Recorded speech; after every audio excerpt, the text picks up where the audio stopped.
Третьеклашки по всему Казахстану с 2018-2019 учебного года начнут изучать новый предмет – информационно-коммуникационные технологии. В 2017-2018 учебном году в режиме апробации он преподавался в 30 пилотных школах. Утверждена дорожная карта по развитию человеческого капитала для цифровой экономики, рассчитанная до 2020 года.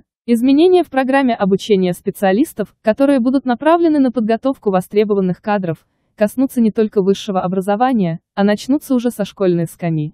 Согласно дорожной карте планируется внедрение предмета информатика.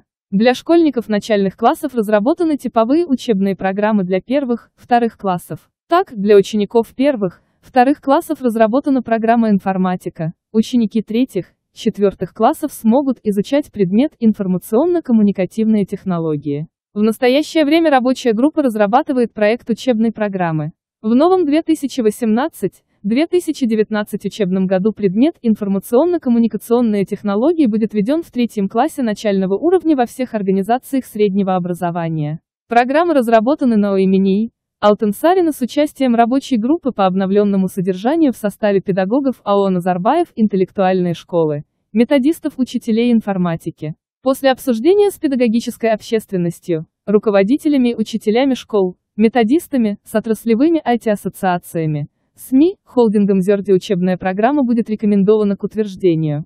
Программа предмета информатика для 5-11 классов также будет усовершенствована. Прикладная направленность изучения языков программирования, в том числе и для мобильных платформ, будет углублена. Рабочая группа над этим тоже работает. Помимо этого, в учебные программы будут включены конкретизированные темы по компьютерным сетям и эргономике. С их помощью ученики смогут получить более современную и точную информацию, необходимую интернет-пользователю. В состав комиссии по пересмотру учебных программ вошли специалисты АО «Назарбаев» интеллектуальной школы, холдинга «Зёрди», учителя практики школ республики.